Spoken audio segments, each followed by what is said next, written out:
નમસ્કાર, ન્યૂઝરૂમ લાઈવમાં આપનું સ્વાગત છે। સમાચારો સાથે હું છું આપની સાથે વિકાસ મકવાણા। બુલેટિનની શરૂઆત કરીએ તો હમણાં છેલ્લા થોડા સમયથી જે ભારે વરસાદને કારણે શાળાઓ બંધ રાખવામાં આવી હતી, રજાઓ રાખવામાં આવી હતી, એને લઈ મહત્વનો નિર્ણય। અમદાવાદમાં ભારે વરસાદથી પડેલી રજાઓને લઈ મહત્વનો નિર્ણય કરવામાં આવ્યો છે। રવિવારે સ્વૈચ્છિક રીતે શાળાઓ ચાલુ રાખી શકાશે। ઓગસ્ટ મહિનામાં રવિવારે શાળાઓમાં વર્ગ ચલાવી શકાશે તેવો નિર્ણય કરવામાં આવ્યો છે। ભારે વરસાદને કારણે શૈક્ષણિક કાર્યમાં વિક્ષેપ પડ્યો છે એ બાબત ચોક્કસ છે।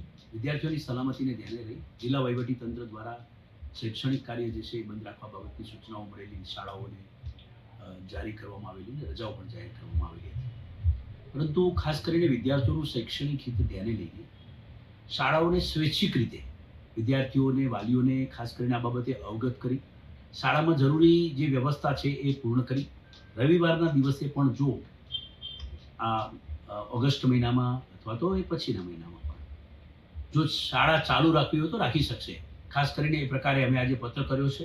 સ્વૈચ્છિક રીતે વિદ્યાર્થીઓના શૈક્ષણિક હિતને ધ્યાને લઈ, વિદ્યાર્થીઓની સલામતીને ધ્યાને લઈ શાળાઓએ પૂરેપૂરી વ્યવસ્થા કરવાની રહેશે અને ખાસ વિદ્યાર્થીઓની વાલીઓને આ બાબતે અવગત કરવાના રહેશે। ટ્રાન્સપોર્ટેશન સહિતની જે કોઈ બાબતની વ્યવસ્થાઓ છે એ એમાં અગવડ ન પડે તે રીતે અને બિલકુલ સ્વૈચ્છિક રીતે આ નિર્ણય લેવામાં આવેલો છે।